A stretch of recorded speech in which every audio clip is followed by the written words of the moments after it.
Terhormat Bapak-bapak, Ibu-ibu, salam Pancasila.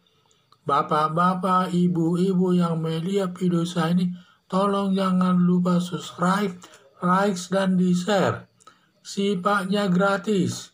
Pada hari Kamis, tanggal 31 Maret tahun 2022 ini, saya akan mengomentari Dr. Terawan tidak mau hadir di Muktamar IDI ke-31 di Banda Aceh.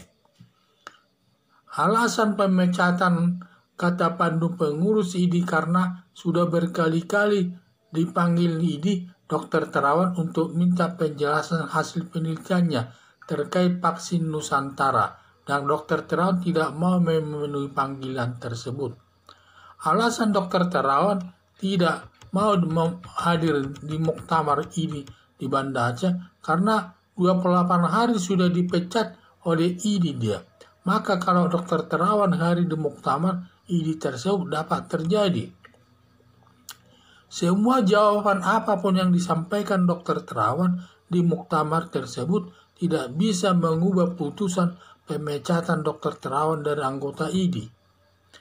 2. Bila Dr. Terawan hadir dalam Muktamar di Banda Aceh, sama saja mempermalukan Dr. Terawan di muka umum atau di depan peserta Muktamar tersebut.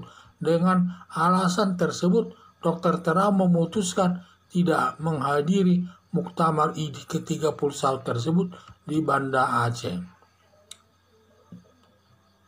Sepertinya dari awal ada rencana ketua IDI ingin mempermalukan Dr. Terawan, seorang dokter militer, bintang 3, mantan Menteri Kesehatan, mantan Kepala Rumah Sakit Gatot Subroto, dan juga dokter pribadi Presiden Joko Widodo. Dia melihat itu sepertinya IDI ini merasa kuat, dan juga Dr. Terawan pun tidak masalah kalau dipecatnya. Padahal Dr. Terawan ini sudah kita tahu dia dokter militer, dia bintang 3 jabat pangkatnya, mantan Menteri Kesehatan, dan juga mantan Kepala Rumah Sakit Gatot Subroto, dokter pribadi Presiden Joko Widodo. Itulah, jadi ini yang saya lihat dari awal mereka sudah mungkin benci kepada Dr. Terawan tersebut. Adanya niat tidak baik dari awal dari ketua IDI tersebut, di mana para mantan petinggi negara yang pernah diobati Dr. Terawan dan Komisi 9 anggota DPR sedang mencari jalan dalam menghadapi pemecatan Dr. Terawan. Diduga setiap tindakan pemerintah akan merugikan lembaga IDI karena tidak ada rasa keadilan dalam melaksanakan tugasnya. Harapan saya pemerintah merubah atau membubarkan lembaga IDI tersebut, Ikatan Dokter Indonesia, menjadi lembaga Ikatan Dokter Nusantara, yang pimpinannya semua haruslah yang profesional dan bersifat nasionalis dan berada di bawah Menteri Kesehatan. Jadi semua nanti harapan saya supaya lembaga Ikatan Dokter Indonesia itu dibubarkan saja, apalagi dia itu lembaga swasta. Jadi tidak ada, bukan lembaga negara dia itu. Jadi kalau dia diganti dan dihapus juga tidak masalah, sehingga sudah lebih cepat dia di bawah Menteri Kesehatan, sehingga dia masuk daripada lembaga negara. Karena supaya terjadi nanti sesuatu yang sifatnya dalam menindak sesuatu sifatnya adil, tidak subjektif seenaknya. Ini sepertinya saya lihat termasuk garis keras, dia ingin terlalu diktator dia dalam menerapkan tugasnya tersebut, seakan-akan karena maka dia tidak merasa ada segan-segannya untuk menindak seseorang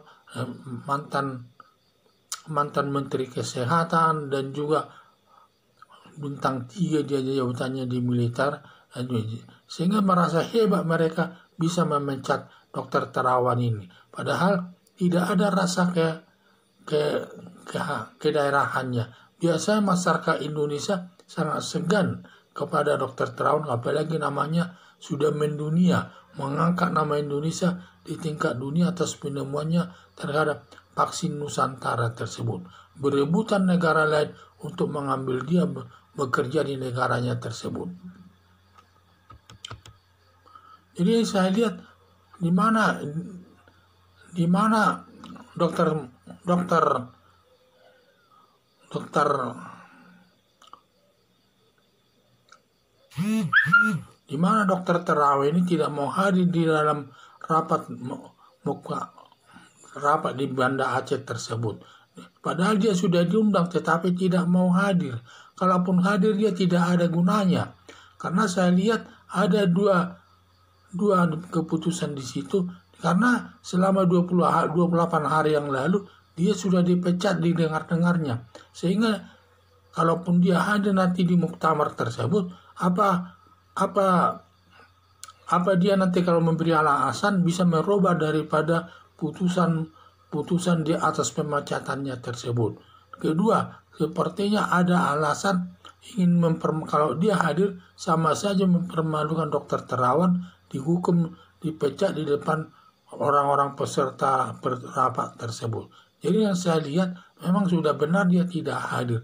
Jadi harapan saya pemerintah merubah atau membubarkan saja Lembaga Ikatan Dokter Indonesia menjadi Lembaga Ikatan Dokter Nusantara yang pimpinannya yang semua harus profesional dan bersifat nasionalis dan berada di bawah Kementerian Kesehatan, dan sehingga dia menjadi aparat negara. Selama ini kan aparat lembaga swadaya masyarakatnya dia, aparat swastanya dia, bukan aparat negara. Sehingga kalau di bawah Kementerian Kesehatan nanti dia menjadi aparat negara. Jadi inilah harapan saya supaya lembaga ID tersebut dibubarkan dan diganti menjadi Ikatan Dokter Nusantara di bawah Kementerian Kesehatan menjadi aparat negara. Sekian dan terima kasih.